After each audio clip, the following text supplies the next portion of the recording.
While with summer quickly approaching, some might say it's almost here, water safety is coming into focus in the GTA after a drowning yesterday and another incident this morning in Lake Ontario. For more on this, let's take you live now to CP24's Bakari Savage.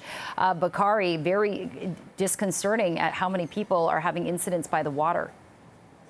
Yeah, Jen, you just mentioned it. 2 incidents in the past 2 days. Water safety, that's going to be the topic. We're still here along the Lakeshore West, where you can still see paramedics and police are out here. Crime tape is still up. So this is what's at issue. Last evening, a man in his 60s drowned in Mississauga. This morning, we have a woman in a near drowning situation, and that's where we bring in Tiernan Murphy, who is the head of the Canadian Swim School Alliance. And Tiernan, thank you very much for joining us this morning. First off, swim safety, water safety. What do you want to remind people about as we get into the warmer months?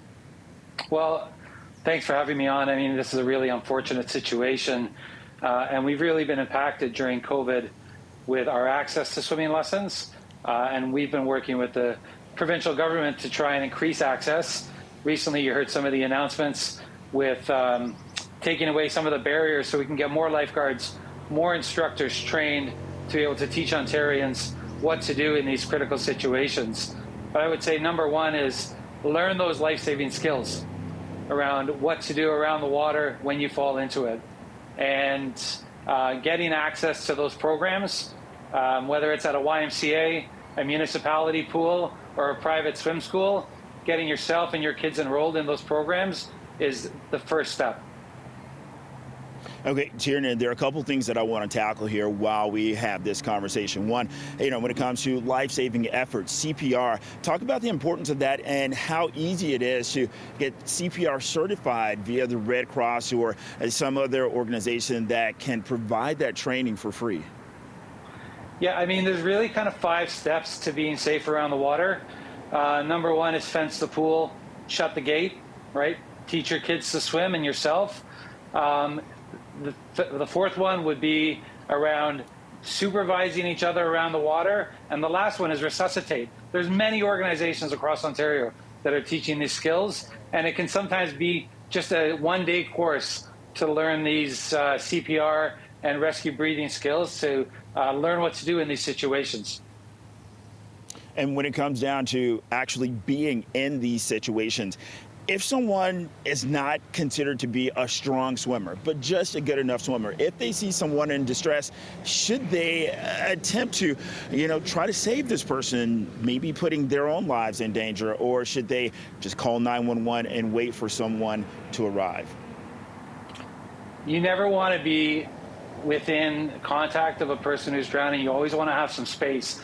And whether it's grabbing a ring buoy that's readily available down there on the lakeshore, you'll see shepherd's hooks, whatever you can do to keep some space between you and the person in distress, but still be able to assist them. But number one, call for help. Get some assistance and get other people there to help you assist that person. Tiernan, what are some rules of thumb when it comes to swimming pools versus open bodies of water?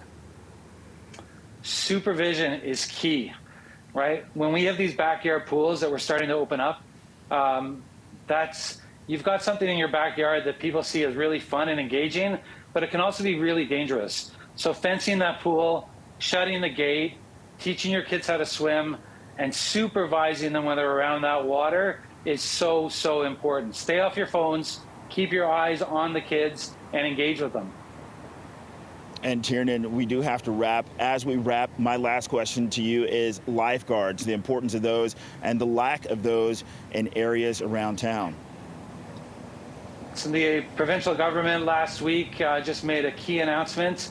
They reduced the age from 16 to 15 to allow people to become certified to be instructors and to be lifeguards. And that's just going to increase access. We're going to have more lifeguards, more instructors, to be able to create safer spaces for people to be able to swim.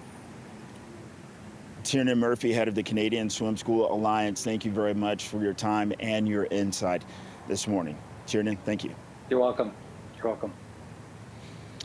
And Jen, along with that, you can still see that the scene is still being held out here. We are at Lakeshore West, right by Jameson. Again, this is the scene after a woman had to be pulled from the water here this morning.